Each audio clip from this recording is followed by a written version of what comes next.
Divya international school के campus में तेज धूप और गर्मी की परवाह किए बगैर शिवचरण पूरी लगन से पौधों की कटाई छटाई में लगा था। स्कूल का इकलौता माली होने के नाते ये न सिर्फ उसका काम था, बल्कि अकेला होने की वजह से उस पर काम का दबाव भी बहुत ज्यादा रहता था। लेकिन शिवचरण बहुत मेहनती था और उसकी मेहनत स्कूल की हरी भरी क्यारियों और पेड़ पौधों में साफ दिखती थी। आज भी शिवचरण चुपचाप सिर झुकाए अपने काम में लगा था। तभी पीछे से आवाज आई, शिवचरण, तुम्हें प्रिंसिपल मैडम ने बुलाया है, जल्दी चलो। स्कूल के चपरासी चेतन की आवाज सुनकर शिवचरण अचानक थोड़ा घबरा सा गया। उसे समझ में नहीं आया कि आखिर आज ऐसी क्या बात हो गई कि प्रिंसिपल मैडम ने उसे खुद बुलवा भेजा है। हड़बड़ाहट में उसने अपने हाथ पांव धोए, गमछे से चेहरा पोंछा और चेतन के पीछे पीछे प्रिंसिपल मैडम के दफ्तर की तरफ चल दिया। उसके मन में कई सवाल थे। पता नहीं क्या बात है, कहीं मुझसे कोई गलती तो नहीं हो गई, कहीं मेरी बिटिया ने कोई गलती तो नहीं कर दी, कहीं मेरी नौकरी पर कोई खतरा ना हो, वगैरह। शिवचरण बगीचे में जिस जगह काम कर रहा था, वहां से प्रिंसिपल के ऑफिस की दूरी कोई 200 मीटर से ज्यादा नहीं होगी। लेकिन शिवचरण को आज ये दूरी भी मीलों का फासला लग रहा था। वो प्रिंसिपल के ऑफिस पहुंचा और घबराते हुए दरवाजे के बाहर से पूछा, मैडम, अंदर आ सकता हूँ? आपने बुलाया था? प्रिंसिपल मैडम ने उसे इशारे से अंदर आने को कहा और कमरे में आते ही एक पेपर उसके हाथ में थमाते हुए कहा, इसे पढ़ो। शिवचरण ने घबराते हुए जवाब दिया, मगर मैडम, मैं तो पढ़ना नहीं जानता हूँ। क्या लिखा है इसमें? अभी प्रिंसिपल मैडम शिवचरण के सवाल का कोई जवाब देती, तब तक वो एक सांस में कह गया, मैडम, मुझसे कोई गलती हो गई है तो मुझे माफ कर दीजिए। आपका और स्कूल का मुझ पर पहले ही काफी उपकार है। मैं आपका ऋणी हूँ और हमेशा रहूंगा। आप ना होती तो न जाने मेरा क्या होता। आप ही ने बिना फीस के मेरी बिटिया को स्कूल में पढ़ने की इजाजत दी।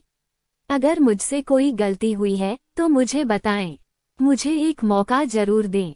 शिवचरण को चुप न होता हुआ देखकर प्रिंसिपल मैडम ने मुस्कुराते हुए उसे टोक दिया, अरे घबराओ नहीं, सब अच्छा है। मैं अभी तुम्हारी बिटिया की क्लास टीचर को बुलाती हूँ, देखो उसने क्या किया है। प्रिंसिपल ने बेशक शिवचरण को दिलासा दिया, लेकिन अब वो सोचने लगा कि शायद उसकी बिटिया से ही कोई गलती हो गई है। अगले चंद मिनटों में शिवचरण की बिटिया की क्लास टीचर प्रिंसिपल के कमरे में थी। प्रिंसिपल ने कहा, हमने तुम्हारी बेटी की प्रतिभा को देखकर ही उसे स्कूल में एडमिशन दिया था। अब तुम्हारी बिटिया की टीचर खुद ही तुम्हें कुछ पढ़कर सुनाएंगी। ध्यान से सुनो। क्लास टीचर ने पढ़ने से पहले कहा, आज मदर्स डे है। हमने क्लास में बच्चों को इस टॉपिक पर कुछ लिखने के लिए कहा था। तुम्हारी बिटिया ने क्या लिखा है वो सुनो। इसके बाद टीचर ने पढ़ना शुरू किया। मैं एक गांव में रहती थी, एक ऐसा गांव जहां आज भी बुनियादी सुविधाओं का अभाव है, जहां डॉक्टर की कमी से आज भी बच्चों के जन्म के समय माँओं की मृत्यु हो जाती है। मेरी माँ भी उन्हीं में से एक थी। उन्होंने मुझे जन्म तो दिया, लेकिन मुझे छूने से पहले ही वो इस दुनिया से चली गईं। मेरे पिता ही वो पहले व्यक्ति थे जिन्होंने मुझे गोद में लिया। बल्कि सच्चाई तो ये है कि वो मेरे परिवार के इकलौते व्यक्ति थे जिन्होंने मुझे गोद में लिया, मुझे प्यार किया। क्योंकि बाकियों को लगता था कि मैं अपने जन्म के साथ ही अपनी माँ को खा गई। मेरे पिताजी ने मुझे माँ का प्यार दिया। मेरे दादा दादी चाहते थे कि मेरे पिताजी दोबारा शादी करके एक पोते को इस दुनिया में लाए ताकि उनका वंश आगे चल सके, परंतु मेरे पिताजी ने उनकी एक न सुनी और दूसरी शादी करने से मना कर दिया। इस वजह से मेरे दादा दादी जी ने उनको अपने से अलग कर दिया और पिताजी अपने घर की जमीन, खेती बाड़ी सब कुछ छोड़कर यहाँ इस शहर में चले आए और उन्होंने इसी स्कूल में माली की तरह काम करने की शुरुआत की। उन्होंने मेरी माँ की तरह, या फिर अगर मैं ये कहूँ कि माँ से भी बढ़कर मेरा ध्यान रखा, तो शायद ये गलत नहीं होगा।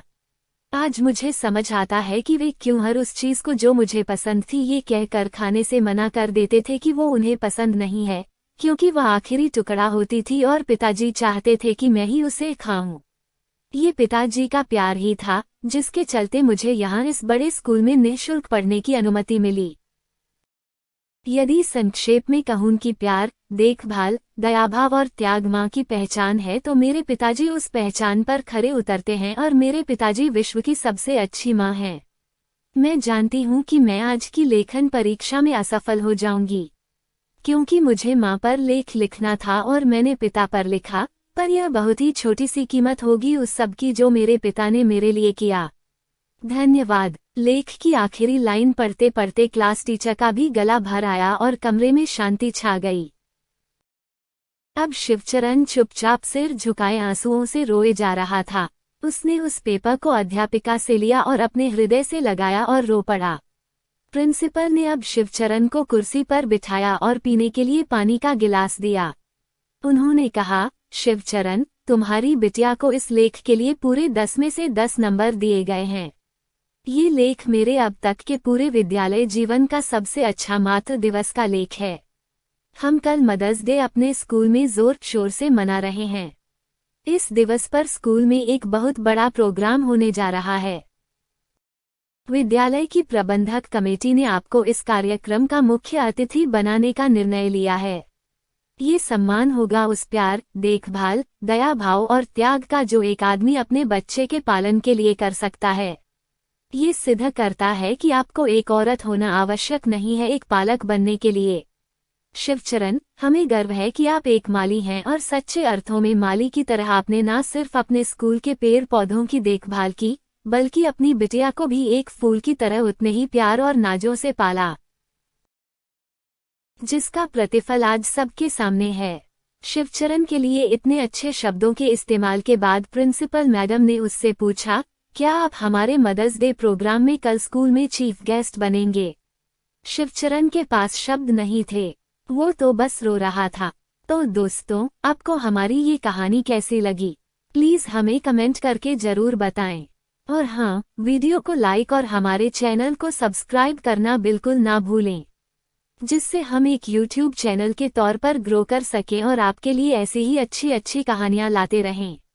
बहुत धन्यवाद।